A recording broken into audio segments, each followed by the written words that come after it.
Brock Purdy recently has come off his worst performance of his young career, throwing 4 interceptions against the Baltimore Ravens, and many people are already turning their back on him. And I know you don't want your young quarterback turning over the ball, but the thing is, I think the story goes much deeper than Brock Purdy being exposed or one of these other countless narratives I've seen. Rather, in part, I believe Purdy's turnovers was a result of moving away from the run too soon.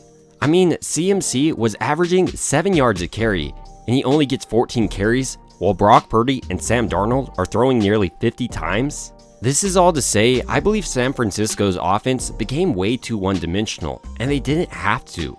However, this was only part of San Francisco's issues. The other one was the offensive line, which was more leaky than the Titanic. And while many people will just look at the stat sheet and blame Brock Purdy, not look at the offensive line or the play calling, I believe the story goes much deeper, and I plan to prove it by examining Brock Purdy's most recent game against the Baltimore Ravens to see the factors that resulted in San Francisco losing this game, specifically the factors that affected Brock Purdy's performance. Starting out the day for San Francisco, you could immediately tell Kyle Shanahan was on something a little bit different because he came out and passed it 5 times in a row. And what I did enjoy here is seeing Brock Purdy on his 2 big passes on this drive, connecting with George Kittle, beating the man coverage, and then once again connecting with him, but in this time in zone coverage. Both of these passes were executed at a high level. And I know the narrative you'll see is just because Brock Purdy's a system quarterback and it's easy for any quarterback to do this. But Brock Purdy was under pressure all throughout this Ravens game, and if we're honest, all year long. Here on his second pass to George Kittle, watch how Jon Feliciano was just manhandled. And this isn't anything against Jon Feliciano, but when you continually neglect your offensive line, there's only so much you can do as a quarterback, and while time and time again we'll see Brock Purdy make plays in a crumbling pocket, I think this year has to be an indicator to John Lynch and Kyle Shanahan. They need to invest heavily in this offensive line. Especially this game, you could see multiple plays, especially later in this game, get out of hand because of the offensive line play. But everything can't be on the offensive line. Brock Purdy's first interception, for instance, is mainly on Brock Purdy. But also when you're looking at the play design, I have some questions for it. Like why George Kittle wouldn't be running more of a corner route to pull that safety over to him and open up the intermediate part of the field, which you're trying to target here in Deebo Samuel's case.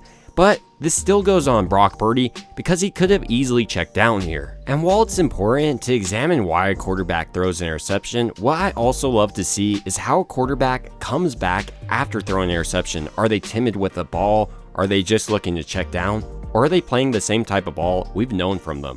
And on the very next drive for Brock Purdy, we see him being an aggressive quarterback with that great timing and anticipation we've grown to love between him and Brandon Ayuk. But what many didn't notice here is Brock Purdy could have easily hit Deebo Samuel.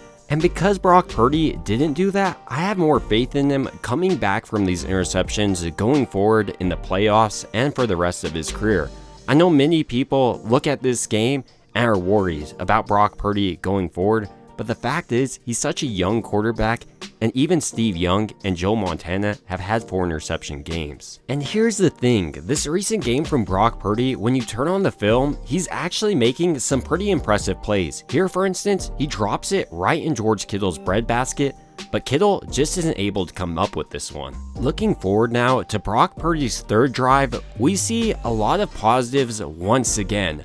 Brock Purdy here is able to identify the Ravens bringing the blitz and finds his open man over the middle. What I love about Brock Purdy is he's probably one of the better quarterbacks across the league identifying pressures and getting the ball out quickly and with accuracy to his wide receivers. Here for instance, we can see the timing he's developed with Deebo Samuel. Before he's even coming out of this break, the ball's out of there and Deebo Samuel catches it perfectly despite the defender being draped all over him. And like all good things for San Francisco in this game, the polar opposite was just waiting around the corner. Here, Brock Purdy throws his second interception of the day, but it's really hard for me to put this on Purdy.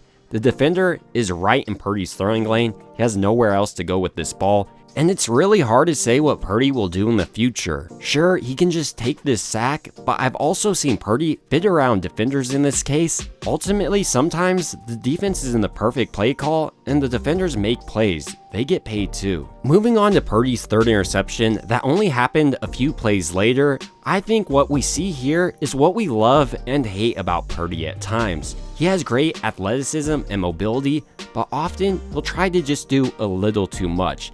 In this game, he even said he was kind of pushing it towards the end because he realized the offense needed to put up points. But once you look at this play one more time, it's obvious Purdy should have never let this ball go. George Kittle is in tight coverage, and I know we've seen Purdy hit throws across the middle before. I believe in this case, Brock Purdy should have just taken the sack. I know it was 3rd and 5, but ultimately, this gave the Ravens a much better field position that resulted in a field goal. What's wild here is Brock Purdy in San Francisco was still in the game after their third interception, and Kyle Shanahan decided to utilize CMC for the first time at least heavily in this game, and it worked like a wonder.